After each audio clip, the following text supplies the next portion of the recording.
ಶಾರದೆಯಿಂದ ಉಮಾಮಹೇಶ್ವರರ ವೃತಾಚರಣೆ.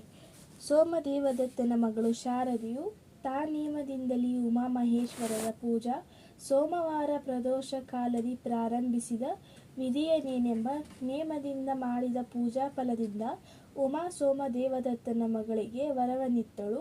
ಕಮಲದತ್ತನು ಸ್ವಪ್ನದಲ್ಲಿ ಪುತ್ರ ಸಂತಾನ ಫಲವ ಕೊಟ್ಟನು.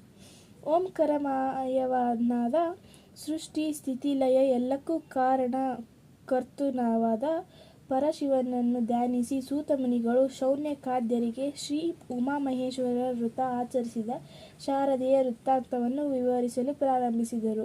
ಭರತಖಂಡದ ಉತ್ತರ ಭಾಗದಲ್ಲಿ ವನಸಿರಿಯಿಂದ ಕಂಗೊಳಿಸುವ ಕಾಶ್ಮೀರ ರಾಜ್ಯದ ಶ್ರೀನಗರ ರಾಜಧಾನಿಯಲ್ಲಿ ಸೋಮದೇವದತ್ತನೆಂಬ ಶೈವ ಬ್ರಾಹ್ಮಣನಿದ್ದನು. ಈತನು ಮಹಾ ಶಿವಭಕ್ತನಾಗಿದ್ದನು. ಪ್ರತಿದಿನ ಪ್ರಾತಃ ಕಾಲದಲ್ಲಿ ಶಿವಪೂಜೆ ಮಾಡಿ ಪ್ರಸಾದ ಸ್ವೀಕರಿಸಿ ತನ್ನ ದಿನನಿತ್ಯದ ಕಾರ್ಯಗಳನ್ನು ಮಾಡುವುದು ಸೋಮದೇವದತ್ತನ ದಿನಚರಿಯಾಗಿತ್ತು. ಹೀಗಿರುತ್ತಿರಲು ಇವನಿಗೆ ಒಂದು ಹೆಣ್ಣು ಮಗು ಹುಟ್ಟಿತು. ಆಕೆಗೆ ಶಾರದೆ ಎಂದು ನಾಮಕರಣ ಮಾಡಿದನು.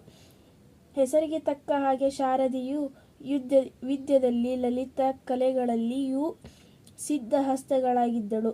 ವಿದ್ಯಾದಿ ದೇವತೆಯೇ ಈ ಶಾರದೆಯೇನೋ ಅನ್ನುವ ಹಾಗೆ ರೂಪ ಗುಣ ವಿದ್ಯೆಗಳಲ್ಲಿ ಅದ್ವಿತೀಯಳಾಗಿದ್ದಳು. ತಂದೆಯೇ ಹಾಗೆಯೇ ಈಕೆಯು ಶಿವಪೂಜಾ ಶಿವ ಪಂಚಾಕ್ಷರ ಮಂತ್ರ ಧ್ಯಾನಾಸಕ್ತಳಾಗಿದ್ದಳು. ಪ್ರಾಪ್ತ ವಯಸ್ಸಿಗೆ ಬರಲು ಕಾಶಿ ಪಂಡಿತರಾಗಿ ಶಿವರಾಮ ಭಟ್ಟರಲ್ಲಿ ಶಿಷ್ಯನಾಗಿ ವೇದಾಧ್ಯಯನ ವ್ಯಾಕರಣ ಛಂದಸ್ಸು ಪಂಚಾಂಗ ಜ್ಯೋತಿಷಾಸ್ತ್ರ ಅಭ್ಯಾಸ ಮಾಡಿದ ಮಾತಾಪಿತರಿಲ್ಲದ ಕಮಲದತ್ತನಿಗೆ ಕನ್ಯಾದಾನ ಮಾಡಿ ಮದುವೆಯ ಕಾರ್ಯ ಮುಗಿಸಿದರು.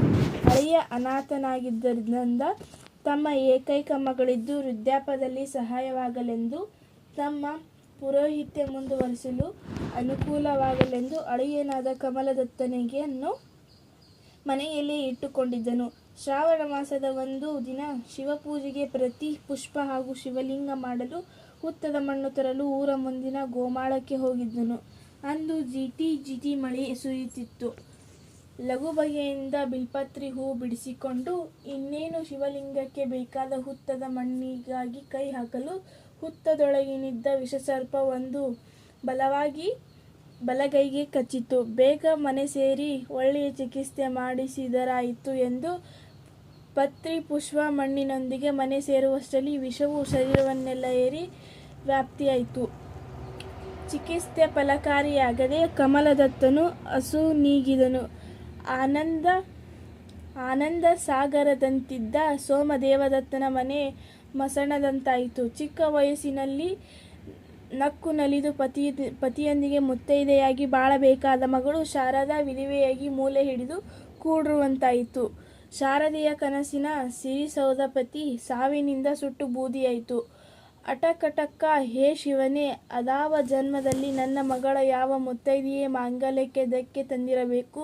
ಈ ಜನ್ಮದಲ್ಲಿ ಇಷ್ಟು ಬೇಗನೆ ವಿಧವೆಗೆ ಕಾರಣವೇನು ಎಂದು ದುಃಖಿಸುತ್ತಾ ವಿಧವೆಯನ್ನು ಅದೆಷ್ಟು ಬಗೆಯಿಂದ ದೂಷಿಸಿ ಪ್ರಲಾಪಿಸಿದನು. ವಿಧಿ ನಿಯಮ ತಪ್ಪಿಸುವವರ್ಯಾರು? ಹಣೆ ಬರಹವನ್ನು ಹರಿಹರದಿಂದಲೂ ಬದಲಿಸಲಾಗದು ಅನ್ನುವ ಈ ನುಡಿಯ ಮರ್ಮ ತಿಳಿದು ತೀರಿಕೊಂಡ ಅಳಿಯನ ಶವ ಸಂಸ್ಕಾರ ಮಾಡಿ ಮುಗಿಸಿದನು. ಮಗಳಾದ ಶಾರದೆಯು ಪತಿಯು ಚಿಂತೆಯಲ್ಲಿ ಹಾರಿ ಪ್ರಾಣ ತ್ಯಾಗ ಮಾಡಲು ಮುಂದಾದಾಗ ತಂದೆಯು ತಡೆದು ಮಗಳೇ ಋತ ಪ್ರಾಣ ತ್ಯಾಗದಿಂದ ಮತ್ತೆ ಪಾಪ ಬಂದೊದಗಿ ಮುಂದಿನ ಜನ್ಮದಲ್ಲಿಯೂ ಸುಖ ನೆಮ್ಮದಿ ಸಿಗದ ಹಾಗೆ ಮಾಡಿಕೊಳ್ಳುವಿ.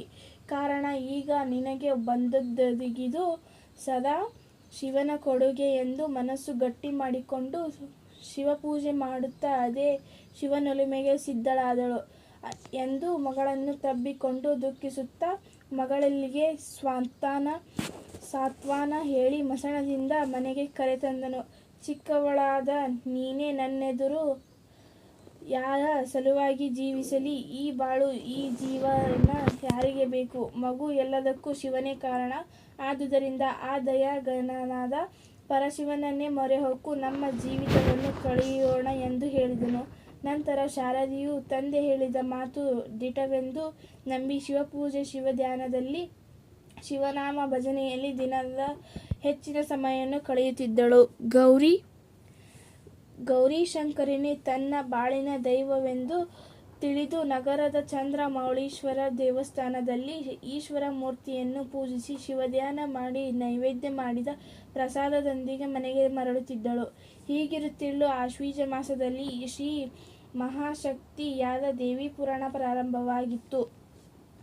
ಈ ಸಮಾರಂಭಕ್ಕೆ ವಯೋವೃದ್ಧರು, ಜ್ಞಾನವೃದ್ಧರು, ಮಹಾತಪಸ್ವಿಗಳೂ ಆಗಿದ್ದ ನೈರ್ಧ್ರುವ ಶಿವಯೋಗಿಗಳು ತಮ್ಮ ಶಿಷ್ಯರೊಂದಿಗೆ ಹಳ್ಳಿಗಳಿಗೆ 1 ರಾತ್ರಿ, ಪಟ್ಟಣಗಳಿಗೆ 5 ರಾತ್ರಿ ಉಳಿಯುತ್ತಾ ಜನರಿಗೆ ಧರ್ಮದ ಬಗ್ಗೆ, ಶಿವಲಿಂಗ, ಶಿವಜಂಗಮ, ಪ್ರಸಾದ, ಪಾದೋದಕ, ಭಸ್ಮ, ವಿಭೂತಿ, ಅಭಿಷೇಕ